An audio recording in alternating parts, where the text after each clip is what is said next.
जय मसी सम्पूर्ण साथीहरुमा पहिले हामी यो भिडियो हेरौं अनि त्यसपछि अरु कुरा गरौँला है त। जे व्यक्ति जेकरा हम सब गाय माता माने छी ओकरा काट के खाए के बात करे छै और एकर पार्टी सब खुलेआम जे बीच में नारायण शाह के पैर तले रुंगने रहे ओई व्यक्ति के मंदिर में कौन काम। ये हम सीना ठोक के कहब कि हिंदू के मंदिर है, हमर बाप के मंदिर है, केकरो बाप के मंदिर नहीं है।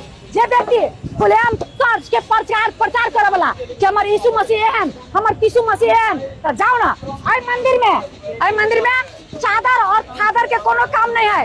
तैके के सावधान अभी तो दुई पक्ष छ के उहाँमा र हामीमा हामीले कसैलाई पनि हाम्रो मण्डलीमा हाम्रो चर्चमा रोक्दैनौँ है। सबैलाईको निम्ति हाम्रो सधैँभरिको लागि ढोका खुल्ला हुन्छ। को धनी को गरिब हैन, अनि को यो धर्मको को त्यो धर्मको, अनि कुन जातको, त्यसपछि के रे बाहुन क्षेत्री दलित हैन, जुनसुकै 4 जात 36 वर्ण जोसुकै आए तापनि हामीले चाहिँ खुला मनले चाहिँ हामीले उहाँलाई स्वागत गर्छौं के। हामीले यसरी भेदभाव गर्दैनौँ। अनि यही कुरा चाहिँ अनिखेर फरक छ के उहाँहरुमा र हामीमा। यो कुरा चाहिँ बुझ्न जरुरी छ के। अनि म यहाँ एउटा वचनको खण्डलाई अध्ययन गर्न लागिरहेको छु।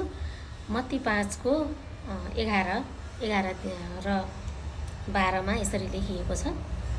धन्य हो तिमीहरू जब मानिसहरूले मेरो खातिर तिमीहरूको निन्दा गर्नेछन् र सताउनेछन् र झुटा बोलेर तिमीहरूका विरुद्धमा सब किसिमका खराब कुरा भन्नेछन्। तब रमाओ र अत्यन्त खुसी हो, किनभने स्वर्गमा तिमीहरूको इनाम ठुलो हुनेछ। किनभने यसरी नै तिमीहरूभन्दा अघिका अगमवक्ताहरूलाई तिनीहरूले सताएका थिए। आमीन। यसको अर्थ हो साँच्चै हामी चाहिँ धन्यको छौँ। हामी चाहिँ जुन व्यक्तिहरू हामी चाहिँ सताइन्छौँ, हामीलाई चाहिँ एकदमै तुच्छ नजरले हेरेर हामीलाई चाहिँ गिराउँछन्, त्यो बेलामा चाहिँ हामी धन्यका हौँ। किनभने हामी संसारको कुराहरूमा होइन तर परमेश्वरको स्वर्गीय राज्यलाई चाहिँ हेर्ने व्यक्तिहरू हौँ है। अनि हामीले चाहिँ साँच्चै स्वर्गमा चाहिँ हामीले ठुलो इनाम पाउनेछौँ। यो संसारको मानिसहरूले हामीलाई गिल्ला खिसी अपमान गरेर हैन, हामीलाई केही फरक पर्दैन, केही नै फरक पर्दैन। किनभने अनि हाम्रो उद्देश्य, हाम्रो एउटा इच्छा भनेको चाहिँ हामी स्वर्गीय राज्यमा प्रवेश गर्नु र त्यहाँ जानको लागि चाहिँ हामीलाई कसैले पनि रोक्न छेक्न सक्दैन है। यो कुरा चाहिँ एकदमै बुझ्नु होला र साँच्चै। अनि हाम्रो अनि जुन उहाँले चाहिँ के भन्दै हुनुहुन्छ भने मेरो बाउको हो भनेर भन्नुभएको छ क्या।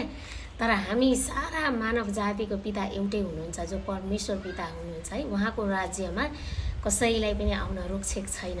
सबैलाई स्वतन्त्र भएर आउन सक्नुहुन्छ। सबैजनालाई एकदमै स्वागत छ। हामी यसरी रोकछेक गर्दैनौँ। अनि हाम्रो एउटै पिता हुनुहुन्छ जसलाई म मेरो भन्न सक्दिनँ। सबैको पिता, संसारभरि सारा मानव जातिको पिता एउटै परमेश्वर हुनुहुन्छ। यो चाहिँ विश्वास गर्नुहोस्।